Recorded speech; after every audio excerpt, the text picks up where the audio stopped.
Hello, welcome to my crafty channel, Crafting Your Memories with Paula. Today we're up to week 8 of our Christmas crafting. So we're going to talk about snow globes and sand globes and look at how you construct these. These are very, very fun interactive elements that you can add to a project, add to a little gift card holder, or even a beautiful greeting card. So we're going to walk through ways of putting these together and to give you a little look into some of our latest Christmas paper ranges that are out at the moment. So stay tuned and see how it all works together. So to construct your snow globes or sand globes, you need a few simple tools. So in the Close to My Heart core catalogue, we have a whole heap of tools that are going to be really useful to you. The essence of them is the base die cuts. So we have got the larger die cuts that create the outer rim and the background circle so that you can create your own shaker elements. And we have got the mini version now in the catalogue as well. So once you've got your die cuts, then you add in your foam and acetate. So they come in little packs of about 6 of them, and they've got all the bits and pieces you need to turn that die into a nicely raised shaker element. So a snow globe starts with that basis. Then we're going to obviously add some decorations. So at the moment in our range we have got some lovely Christmas papers. We have got the more traditional look of our Christmas story, which is really beautiful with your deep rich greens and reds, and we have got a lot lighter look, which is our Seas and Greetings range, which gives you a real beachy feel or a real snowy feel depending on which side of the paper you use. So we have got some really fun ones to work with, and I'm just going to show you a little idea with some of those. So first off, I'm going to take a stamp set from our latest seasonal book down here, and it's called Let It Snow. And this one here creates really good sizes to go inside your little shakers that become part of your snow globes. They also can be used more as a hanging decoration too, which is really fun use of this stamp set. So to begin today's project, I'm going to take some of our acrylic stars and I'm going to use the new Quicksilver metallic markers to colour them silver.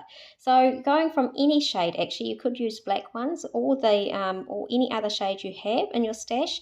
These Quicksilver markers really cover them well. They coat them a bit like a paint. So I've got those prepared that I can use a little later on our project. Now I've pulled together all the little pieces that I'm going to use on this. Now I am basing it really on our Mixin range, which is a little similar to our more traditional look and feel. So I take off the outside rim of our foam aspect. Then I'm going to pop some little shaker elements inside, and I'm using the melon sequins, but I'm only taking the whitey clear pieces out of there, and I'm using my quick pickup tool to be able to do that really easily. I'm also going to add into the mix a few of those white acrylic stars as well. So I searched around for some of the small ones. In fact, the stars have some inside other stars, so those are the ones I tried to get, just so we've got a few fun pieces floating around in there. Then I'm going to get that acetate piece and take off the little protective layer and then stick that on top. So now we've got a completed shaker piece. Because this time I'm not going to have the shaker standing out, I'm actually going to have the shaker sitting behind. I'm actually going to construct it a little bit differently, which you'll see shortly. Just to finish off all the embellishments for our snow globe, I'm doing a little bit of stamping from that stamp set I showed you earlier. I'm using pine ink for that with a cute little Happy Holidays tag inside. And then I'm also going to grab from our album retreat that I've recently done this cute little Scandinavian type heart, which is going to be part of my sentiment. I did a couple just to see if I could get the best image, and then I'm going to colour that one in once I've given it a second or two to dry using one of our blending brushes and the Scarlet ink. And it's a really quick way to colour in some of your embellishments. So I choose my favourite heart, cut that one out as well, and we've got all our little pieces ready to go. So now to construct this, I actually decided I'd do the base of the card first with a little bit of blending as well, just to make sure that it didn't look too stark white. So I'm pulling in Seabrook for this with our blending brushes, and it's just nice to have a little soft hue going in the background. I'm absolutely loving Seabrook as a shade. It's just so neutral and fun in the background. Now I've pulled out the stencil that came with Album Retreat as well, just to add a few little stars in, again with my blending brush and Seabrook ink.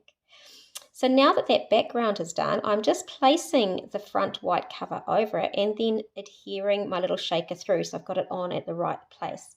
Now the foam part comes with lots of spare little pieces of foam. So I'm using those up now to raise the background white piece, and that's going to sit flat or flush with our shaker once I adhere it, which is a little different to the way that we do our shakers sometimes. Now I'm going to add the little rim, and I chose to use the lighter side of my sage piece. And now I have pre-stamped this little saying that says, let your, and then I'm putting the little heart in, let your heart be filled. Now it's not quite lining up in terms of even, so I'm just slicing a little piece off, and then I'm going to raise those tab bits over as well so that they don't sag when they're on the card. Now I do need to tuck my little snow globe base in, and we're getting close to being finished. Now, if I had left over from the album retreat these cute little words, let your heart be filled with joy, works really nicely. So I'm just going to pull those words apart. They had them attached so that you could easily find them, but I do have to cut them apart. And so this is where tweezers become very handy. Now I did too big a splotch of glue, so I have to play around with my letters and use it like a bit of a puddle. And so you'll see I just muck around a little bit here, but I do get the word with on with those tiny little letters. You could have stamped this as well, of course. Probably easier actually than these tiny little letters, but I had them, so it was good to use them. Now the joy also needs to be cut apart, the J from the O and Y, and then I'm just going to place those up near the snow globe as well. So that's looking pretty cute. I had originally thought I'd put the joy further down, but it wasn't going to quite fit, so I had to sort of squeeze it on the card base like that. Now, once I've done this, I realised I actually wanted to pull in a cute little bit of flourish, little pine branches. So you'll see in a minute that I start to do a little bit of extra stamping around the outside edge. I would really totally recommend you actually stamped before you adhered the raised portion in the centre, but as I forgot, I'm just going to have to rectify and try and get it in there, and it still worked quite fine.